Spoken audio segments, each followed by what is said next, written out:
Commander Thrix of the Valan Confederation adjusted his breathing apparatus as he exited the shuttle. Earth's atmosphere was technically breathable for his species, but the higher oxygen content made him lightheaded. As the official military liaison from the Confederation, he had been sent to observe human training methods at their prestigious Global Defense Academy. The humans had only joined the galactic community 30 years ago, yet they had already earned a reputation as formidable soldiers. "Welcome to Earth, Commander," said Captain Reynolds, a stocky human with a weather-beaten face. "We're honored to have you observe our training program." Thrix dipped his head in the formal Valan greeting.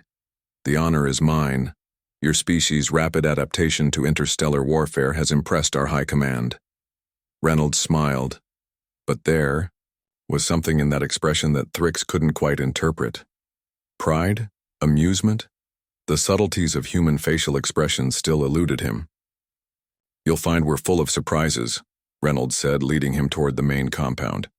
The academy sprawled across what the humans called the Rocky Mountains, a harsh, elevated terrain that seemed unsuitable for building anything, let alone a military installation.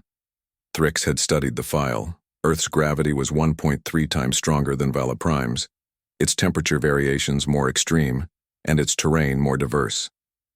Disadvantageous conditions for evolving an intelligent species, or so Confederation xenobiologists had theorized. Yet here they were. The tour began with the firing range. Thrix observed cadets practicing with various weapons, from simple projectile guns to plasma rifles acquired through trade with the Artesian Collective. Impressive accuracy, he noted as a young female cadet hit targets at increasing distances. Reynolds nodded. "Humans have excellent hand-eye coordination, but that's not what makes us special." They moved on to the physical training grounds where cadets were running an obstacle course carrying heavy packs. The temperature was near freezing according to Thrix's suit sensors, with rain pelting down on the trainees. None showed signs of discomfort. "Why not wait for favorable weather conditions?" Thrix asked. Reynolds laughed. "Because the enemy won't."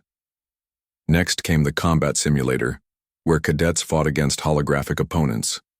Thrix watched with growing unease as the humans moved with unexpected speed and aggression. What they lacked in the natural armor of species like the Brack or the reflexes of the Neri, they made up for with sheer tenacity and adaptability.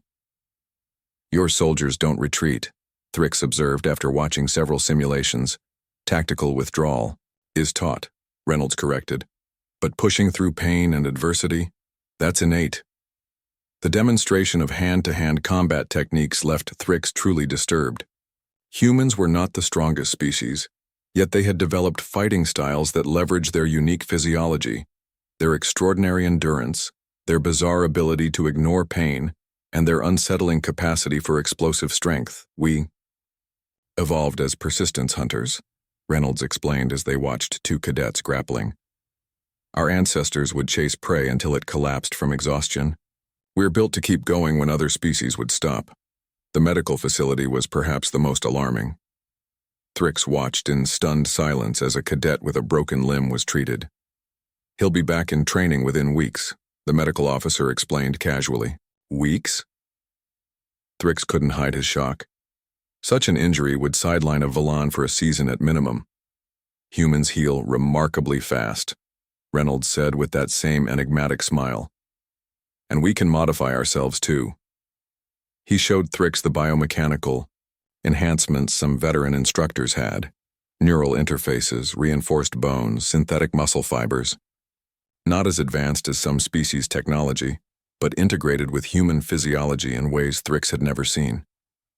The final stop was the historical hall, displaying human warfare through the ages.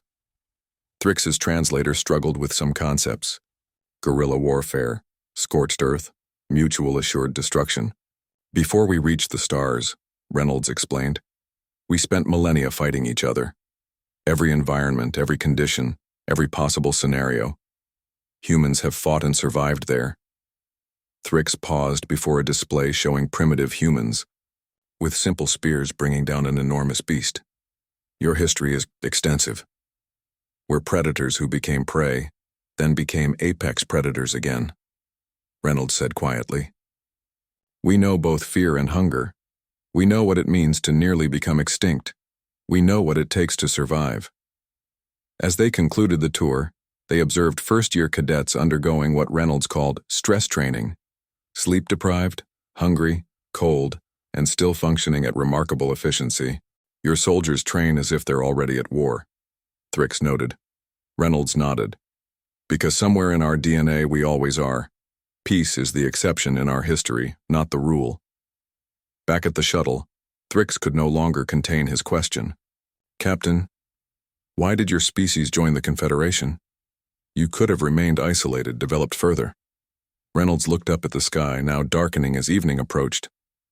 Because we recognized something in the stars we've always known. Survival isn't just about strength, it's about cooperation. He extended his hand, a human gesture Thrix had learned. But make no mistake, Commander. We come in peace because we choose to, not because we must. As Thrix's shuttle broke atmosphere, he composed his report to the High Command. Despite his diplomatic wording, the message was clear. Underestimate humans at your peril. They were not the strongest, fastest, or most technologically advanced species in the Confederation. But they were, without doubt, the most terrifying, for they had done what no other known species had accomplished. They had turned their own violent evolution, their planet's harsh conditions, and their fractured history into advantages. Where others saw limitations, humans saw challenges. Where others sought comfort, humans embraced hardship. And that, Thrix realized with a shiver, made them the most dangerous allies, or enemies, in the galaxy.